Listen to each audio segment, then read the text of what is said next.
The theatre my grandfather and I played in before was called Balson and Thorpe Shows and More, but the old sign was plastered and painted over, and the place that now sat in front of me had only just opened its doors a few weeks ago.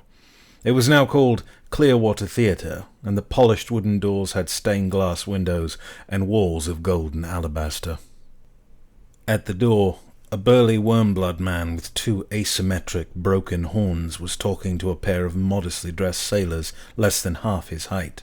The wormblood was balding with long, stringy curls that trickled down into his dense, grey beard, framing a round, hard, human-looking face with patches of black scales that faded as they reached his chin and cheeks. The duo he spoke to were likely from the Isles based on their height. The doorman was collecting the entry fee from the sailors in a pile of fragments and small coin, while an old, pale woman with thick glasses and thin hair counted their change on a scale with surprising speed. The man in the back looked like he wanted to leave, but the one in the front was flushed with drink and seemed ready to fight. The wormblood's words were heavy and abrasive as he boomed in a serious but even voice, pointing a finger at the table.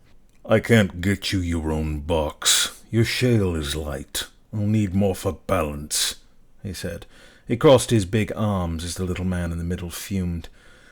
"I'm not parting with a penny. Why don't you look at the damn coins? They've got the value stamped on them," the patron barked, shaking with annoyance. "Listen, friend, either someone's shaving your cut or you're shaving them yourself, but I'm not letting you in till you can make it balance," he rumbled. "You can take general admission or you can go." "They're not shaved. Look at the corners," he said, pointing a stubby finger up at him. "They spend the same either way. Just why the hell do you care?" The wormblood's face warped into a scowl. "I'm not arguing with you." "But you are," the little man barked. The doorman's face twitched right before the explosion. "Are you blind? Look at the scale," he shouted, blowing saliva into the man's crinkled face. The short man slammed his fist on the table, startling the woman, and the wormblood grabbed his wrist, lifting him off the ground by it. The little man threw his best haymaker at the huge wormblood, catching him on the jaw, but he may as well have slapped a boulder. The bouncer cocked his arm and smashed his free hand into the sailor's gut. The patron wheezed, and the bouncer dropped him on the cobblestone street, where he collapsed like a coil of rope.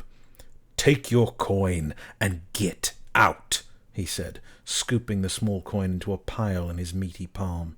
He tossed the loose change on top of the teary-eyed man, where it jangled like caltrops over the stones. I approached as one of them gathered their money, and the other tried to catch his breath. "And what's your business, boy? You lost?" the bouncer asked, sparing only a quick glance in my direction. "I'm hoping for a job. My grandfather and I used to work for Balson and Thorpe."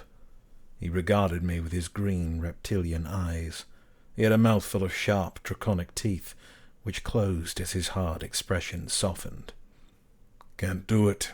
You'll have to come back tomorrow," he said, lowering his voice into something more neutral, but still dismissive.